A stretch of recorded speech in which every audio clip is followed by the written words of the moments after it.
So I know this video is coming out really late, so I'm super sorry about that.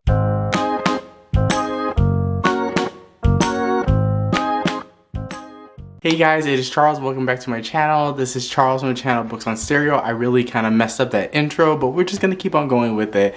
And today I'm going to be giving you my historical romance readathon vlog / wrap up. So today is day 1 of the historical romance readathon. I forgot to update you guys in the morning, so I'm kind of doing this at night. So I'm sorry about that, but I actually got through about 4 books. I'm about 80% done with all these books, so I just want to talk to you guys of my thoughts so far about these books. So up first I have The Hunter by Kerrigan Byrne, and I'm absolutely loving this one so far. So in this book we follow our main hero, and he is an assassin, and he is sent to kill our heroine, who is kind of like this popular actress who also has a son. And upon meeting her, he finds that he basically kind of lusts for her, and it's like their romance, and then he can't go through with killing her, so like he feels all the angst. And this one is so good. I'm loving this one so far, and I can't wait to finish this one up. Then up next I have Wicked Intentions by Elizabeth Hoyt, and this is kind of like a murder mystery / kind of suspense romance. And in this one we follow our main heroine. She's a widow, she's working at this orphanage, and the orphanage is kind of falling on a little bit of hard times, and then in comes this like really kind of weird, like kind of creepy, like, dangerous, brooding hero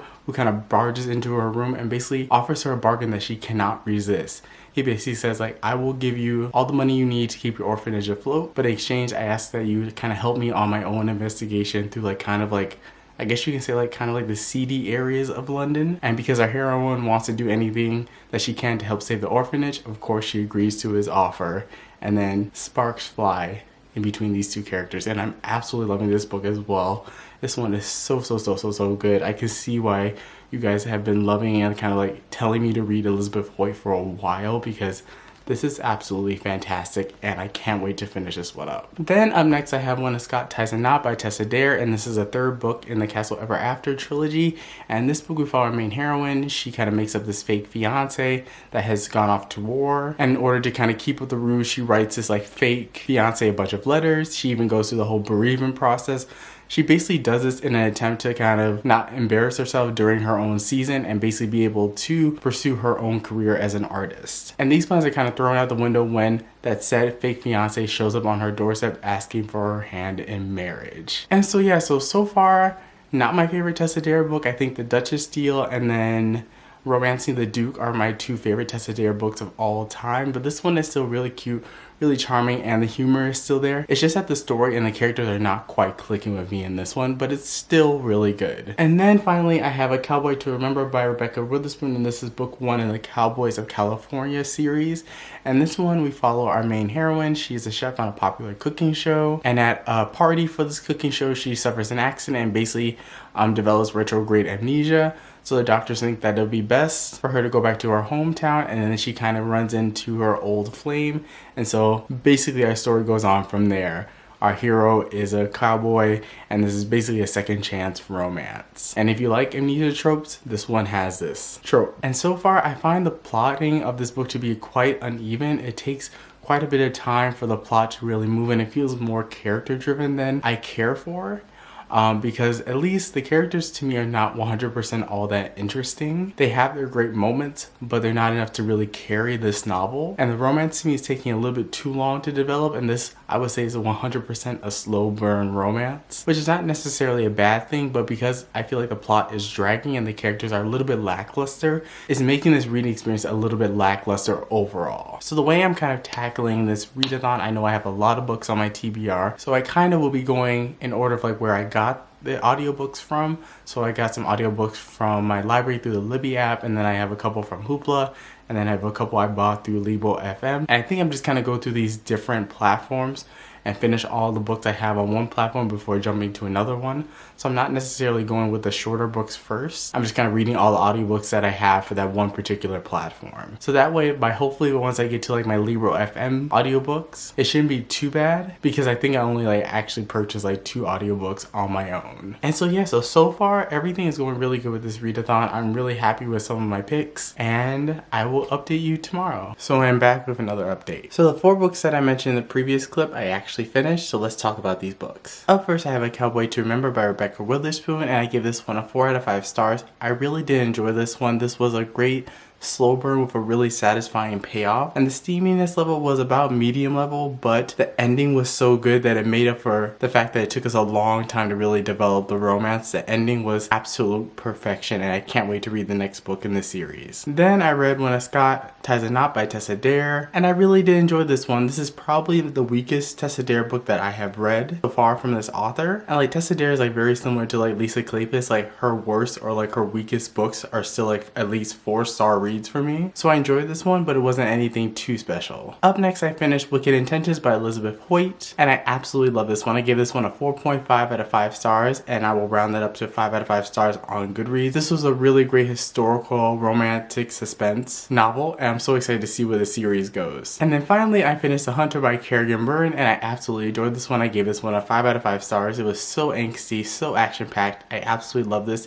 and I think Kerrigan Byrne is probably going to be one of my favorite historical romance authors of all time. Now I have also started a bunch of books. I'm like well into like all of these books, so let's talk about these books. So up first, I have these 3 books right here. Up first, I have A Scandalous Deal and A Notorious Vow, both by Joanna Shupe. The way I can describe these 2 books is that they both feature kind of like arrangement of convenience, if that makes any sense. In A Scandalous Deal, we basically follow our heroine, who is like an architect covering for her father, who is back in England, and our hero is a person who is basically overseeing this project, and the two end up striking a deal to allow her to continue working on the project. And then for A Notorious Vow, our heroine's parents want to get her married off really quickly to someone really wealthy. They find her a match, and this guy is like really old and kind of creepy, so she decides to get married to her reclusive neighbor, who is the hero of this story. So both of these books kind of have like that arranged convenience type narrative, if that makes any sense. And so far, my main issue with both of these books is that there is not much of a plot.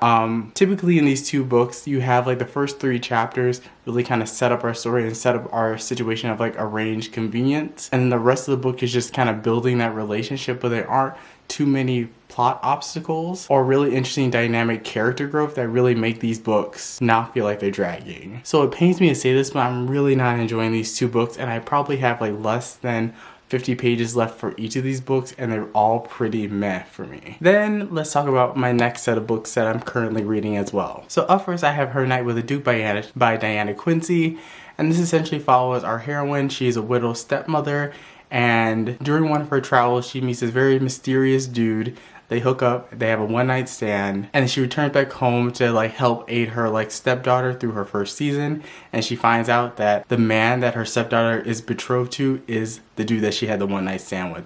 And so far, I'm really enjoying this book. I really love the writing, I really love the characterization and the plot. And yeah, I'm super excited to finish this one up. Then I have A Duchess a Day by Cheris Michaels. Sorry if you cannot see that cover. And this one essentially is like a fairy tale retelling, but told from one of the side characters' point of view. So if you know Snow White and the Seven Dwarfs, you know there's this character called the Huntsman. And so in this book, the Huntsman is our main hero. And our heroine essentially is promised to marry some duke. The duke's family hires the hero to basically kind of keep her in line to make sure that she actually follows through with the marriage. And our heroine desperately wants to try to escape this marriage, so she basically concocts a plan to find another eligible lady for the duke to fall in love with, and it's their romance.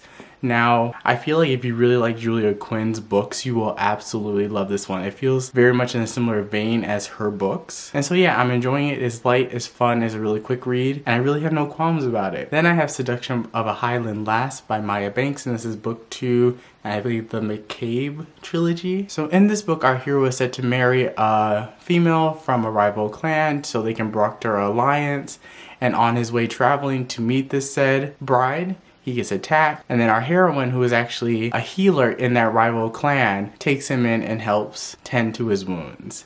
And that's our story. And so I'm absolutely loving this one so far. It is super steamy, super angsty, and oh my goodness, I love the first book, but this book is probably going to topple the first book in my enjoyment because I'm just loving this one so much. And then I also got probably like over 80% of the way through The Duke Identity by Grace Calloway, and this essentially is like a bodyguard historical romance. And this one, we follow our heroine. She's basically like the princess of what you can call like the mob underworld of London, and our hero is actually a cop that is sent into the society as an undercover agent, and through a certain set of incidences becomes the heroine's bodyguard, and it's their romance. And I'm absolutely loving this one so far. It is a great mystery slash suspense historical romance. And it could be a little bit steamier, but I'm definitely enjoying the characters and the plot so far. They're absolutely fantastic. And then before I sign off on this clip, I actually have another book that I'm adding to my TBR. I found a book that would fit the prompt of a romance published before 2000, and that is Mistress by Amanda Quick. I'm only about maybe 20 or 40 pages into this one, and this one follows our heroine who basically pretends to be the hero's mistress, who is a duke. And in the first chapter, the duke finds out that the heroine has been kind of masquerading as his mistress, and it's their romance. And this book, I believe, was published in 1994. And so yeah, I'm really liking it so far. The chapters are a bit long, but other than that, I'm really enjoying the story. That's just a minor gripe, but overall I'm really enjoying the story so far. So I'm gonna stop talking so I can get back to reading and so I can wrap this vlog up,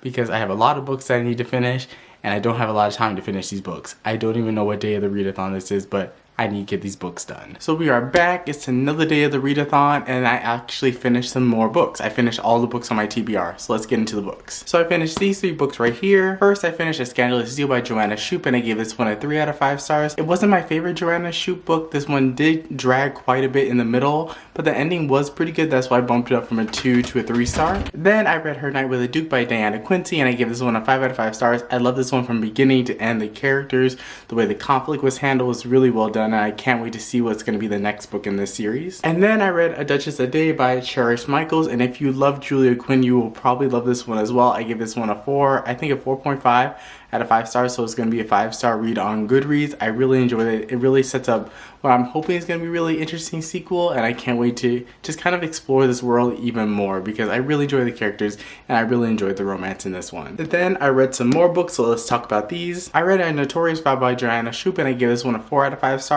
The middle part did drag for me in this one as well. The strongest part of the book, the middle part did lag, but I really enjoyed how this one ended. I think the conflict was really interesting and really well done, and I definitely love the relationship between our 2 characters in this one. And so yeah, I like this one. Then I have Seduction of a Highland Lass by Maya Banks, and I gave this one a 5 out of 5 stars. The only thing I can lodge against this book was that the ending was really quick. It's all the problems were solved within 2 pages or something like that. But overall, I really enjoyed the journey of our 2 characters. I really enjoyed Keely, our main heroine, I should say. She was absolutely amazing, and I just love this couple so much. I cannot wait to get to the 3rd book. Then I also finished This Scott of Mine by Sophie Jordan. I gave this one, I believe, a 4 out of 5 stars, maybe a 4.5. I can't remember right now, but I really ended up enjoying this one.